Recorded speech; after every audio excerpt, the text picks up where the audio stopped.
میرے مصطفیٰ کریم صلی اللہ علیہ وسلم نے ارشاد فرمایا ادبوا اولادکم علی ثلاثۃ خصال، فرمایا لوگوں اپنی اولاد کو تین چیزیں سکھاؤ۔ پہلی چیز فرمایا حب نبیکم، اپنے نبی کی محبت سکھاؤ۔ دوسری چیز فرمایا حب نبیکم و حب آل نبیکم، فرمایا اپنے نبی کی آل کی بھی محبت سکھاؤ، نبی کی محبت سکھاؤ، نبی کی آل کی بھی محبت سکھاؤ۔ اور تیسری چیز فرمایا گیا وحب علی تلاوت القرآن، لوگوں اپنی اولاد کو قرآن کی تلاوت کرنا سکھاؤ۔ یہ تین چیزیں سکھانی ہیں۔ کتنی؟ اب میں تھوڑی سی اس کی وضاحت کر کے اجازت چاہتا ہوں کہ یہ تین چیزیں آپ نے سکھانی کیسے ہیں۔ سب سے پہلی بات جو آپ کو بری نہیں منانی چاہیے کہ جب ہم خود ان تین چیزوں پر عمل کرنے والے ہوں گے تو ہماری اولاد بھی اس پر عمل کرے گی۔ ایسا ہے اگر ہم نہیں کرنے والے ہوں گے عمل تو اولاد، لیکن میرے مصطفیٰ کریم صلی اللہ علیہ وسلم نے جو فرمایا لوگوں اپنی اولاد کو تین چیزیں سکھاؤ۔ پہلی چیز فرمایا حب نبیکم، اپنی اولاد کو نبی کی محبت سکھاؤ۔ اب میں آپ کو ایک طریقہ بتا دیتا ہوں، ایک انداز بتا دیتا ہوں، مصطفیٰ کریم کے عشق کو سکھانے کا ایک طریقہ بتا دیتا ہوں۔ کبھی کبھی اپنے بچوں کو گود میں لینا، اگر بڑے ہو تو ساتھ لینا، گھر کی چھت پر جانا، 14ویں رات ہو، چاند کو دیکھنا اور کہنا بیٹا یہ تم سب کو چاند نظر آ رہا ہے؟ نہیں سمجھے؟ چاند نظر آ رہا ہے، یقیناً سب کہیں گے بابا چاند نظر آ رہا ہے، تو کہہ دینا بیٹا تم مجھ سے بڑا پیار کرتے ہو، مجھ سے بڑی الفت رکھتے ہو، میں تمہارا والد ہوں، اگر مجھے کوئی برا بھلا کہہ دے تو تمہیں برا لگے گا۔ بچوں یہ بتاؤ اگر میں اس چاند کو اشارہ کروں تو یہ گر پڑے گا؟ نہیں سمجھے؟ اگر میں چاند کو اشارہ کروں تو گرے گا؟ تو یقیناً بچوں نے کہنا بابا کیسی باتیں کرتے ہیں، آپ کی انگلی اور ہاتھ میں اتنی طاقت کہاں کہ اتنے بڑے چاند کو گرا دو؟ جب وہ کہے نا کہ بابا آپ نہیں کر سکتے، پھر کہنا بچوں سنو ہمارا ایک نبی ایسا تھا، میرا مصطفیٰ کریم ایسا تھا، جب اس نے مکہ کی سرزمین پر کھڑے ہو کر آپ نے چاند کو یوں اشارہ کیا، یہ چاند دو ٹکڑے ہو گیا، ایک مشرق میں ایک مغرب میں۔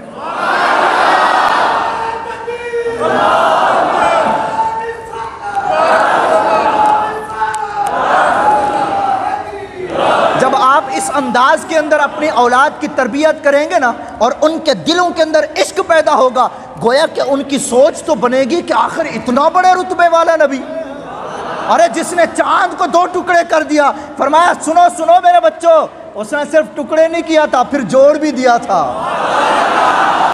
صرف ٹکڑے نہیں کیا تھا، جوڑ بھی دیا تھا۔ پھر ساتھ میں یہ بھی بتانا بچوں سنو، جیسے آج تم بچے ہو نا، ہمارے نبی بھی بچپن گزارا تھا۔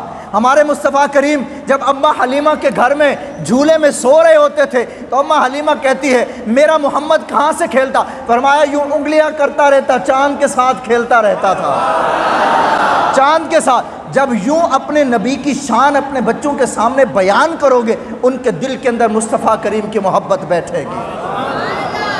لیکن یہ تب بیان کریں گے جب خود کو پتہ ہوگا، جب خود مصطفیٰ کریم کے گن گاتے ہوں گے۔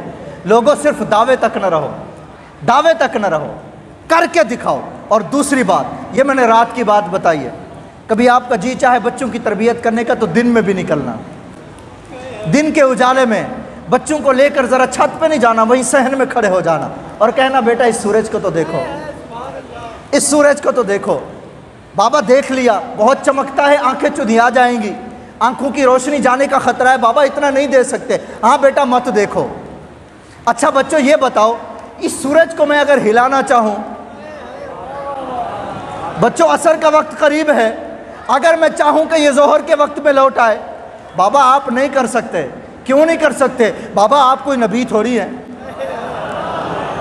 آپ کوئی، اچھا بابا پھر بتائیں آپ بات پوچھ کیوں رہے ہیں؟ بیٹا یہ اس لیے پوچھ رہا ہوں کہ میں بتانا چاہتا ہوں میرا جو مصطفیٰ کریم ہے، جو آخری نبی ہے، اس کا جو داماد تھا، جو بی بی فاطمۃ الزہرا کا تاج تھا، میرے مصطفیٰ کریم کا جو شیر خدا تھا، جب حضور اس کی گود میں آرام فرما رہے تھے، سورج غروب ہو گیا تھا، عصر کی نماز رہ گئی، میرے مصطفیٰ کریم نے دعاؤں کے لیے ہاتھ اٹھائے، میرے مصطفیٰ کریم نے فرمایا مالک تیرے محبوب کی خدمت کے لیے علی بیٹھا تھا، مالک تیرے محبوب کی خدمت کے لیے علی بیٹھا تھا، نماز رہ گئی، اللہ نے سورج کو حکم دیا، سورج پلٹا، سورج پلٹا، اور حدیث کے اندر یہ الفاظ موجود ہیں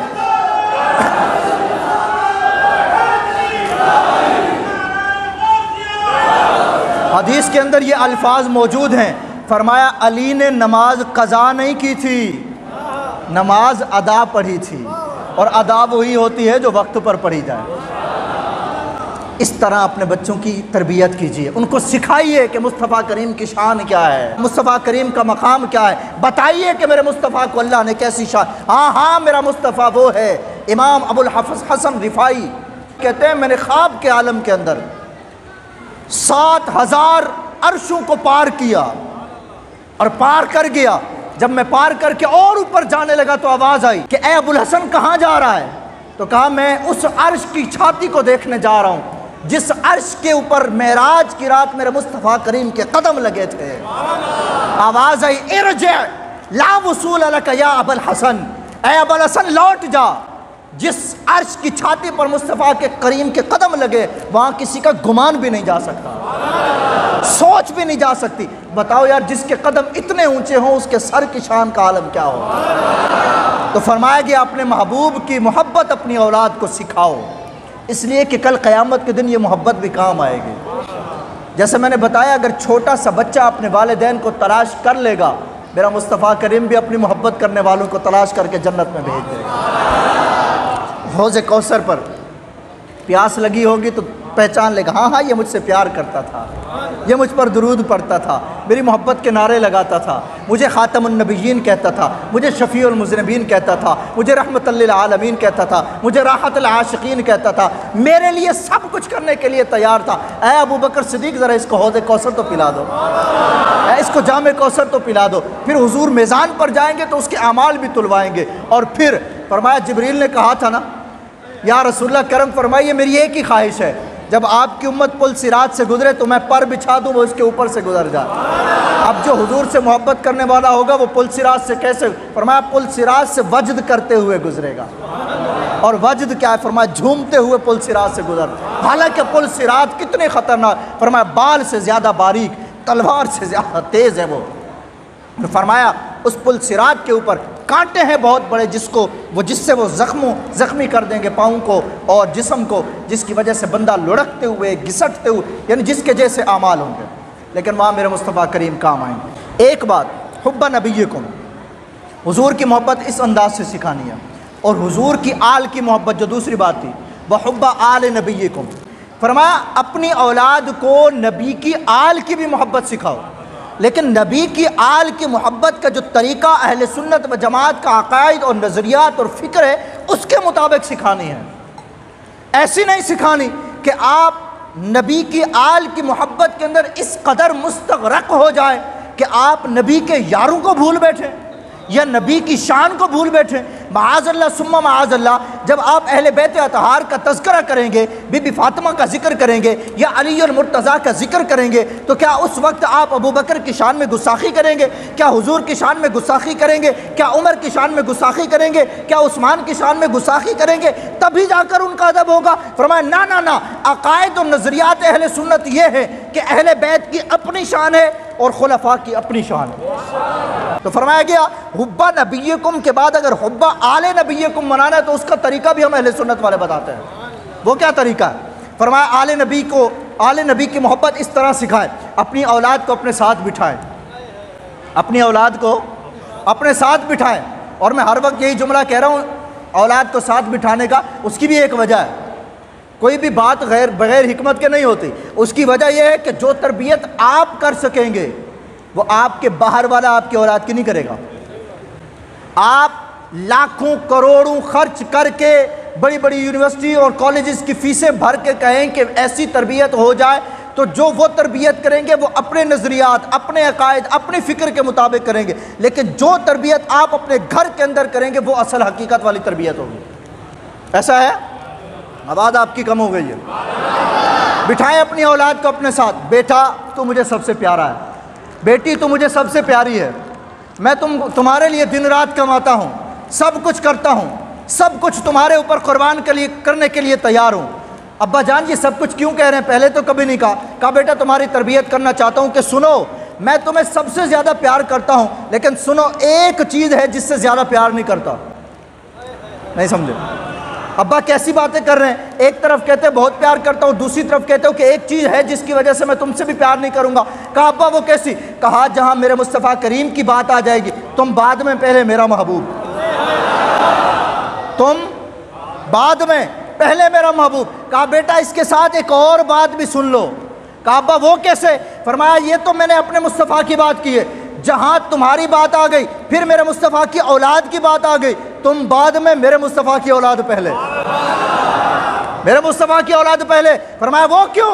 اس کی بھی ایک وجہ ہے۔ فرمایا بیٹا آج جو ہم نے تمہیں کلمہ پڑھایا، آج جو ہم تمہیں قرآن کی تلاوت پڑھاتے، آج جو ہم تمہیں نماز پڑھنے کے لیے لے جاتے، آج جو ہم تمہیں اسلام کی دعوتیں دیتے ہیں، اسلام پر عمل کرنے کا کہتے ہیں اور بچیوں کو ہم پردے کرنے کا حکم دیتے ہیں، فرمایا بیٹا یہ سب کچھ جو ہمیں ملا اور آزادانہ طور پر ہم اس پر عمل کر رہے ہیں، یہ صدقہ ہے مصطفیٰ کریم کی آل کا کہ کربلا میں اسلام کو بچایا تھا، کربلا کے اندر اسلام کو بچایا۔ فرمایا 72 تن قربان کروائے، ایک ایک کر کے۔ ننھے علی اصغر کی جان بھی گئی، علی عباس کی بھی جان گئی، امام حسین کی بھی جان گئی۔ فرمایا سنو میرے بچوں، جب میرے مصطفیٰ کریم کی اولاد کربلا کے اندر اسلام کے لیے اپنی جانیں قربان کروا رہی تھی، آج اسلام آسانی سے تمہیں مل گیا۔ فرمایا جب ان کی بات آ جائے گی تم بعد میں پہلے وہ۔ اس انداز سے سکھاؤ، یہ طریقہ ہے سکھانے کا۔ اس انداز کے اندر نبی کی آل کی محبت اپنے بچوں کے دل کے اندر ڈالو۔ اور تیسری اور آخری بات فرمایا وحب آل نبیکم وحب علی تلاوت القرآن۔ فرمایا تیسری بات یہ ہے کہ تم اپنے بچوں کو قرآن کی تلاوت کرنا سکھاؤ۔ اس کا آسان طریقہ ہے، قرآن کی تلاوت خود کریں گے تو بچے بھی کریں گے، تو قرآن کی تلاوت سکھائیں۔ جو حدیث مبارکہ میں نے آپ کے سامنے گوش گزار کی ہیں کہ یہ پیغام تھا آج کا کہ اپنے بچوں کو ایک تو کیا سکھانا ہے، حب نبیکم۔ یار آج تو اس کو عربی میں یاد کر لو۔ اپنی اولاد کو 3 چیزیں سکھانی ہیں، کتنی؟ آواز نہیں آئی۔ پہلی حب نبیکم، زور سے کہیں حب نبیکم وحب آل نبیکم۔ پہلی کون سی ہے؟ دوسری وحب علی تلاوت القرآن۔ پہلی نبی کی محبت، دوسری نبی کی، اور تیسری قرآن کی تلاوت۔ ان 3 چیزوں کو اپنے گھر کے اندر رائج کر دیں، پھر دیکھیں دنیا اور آخرت ہماری کیسی سنورتی ہے۔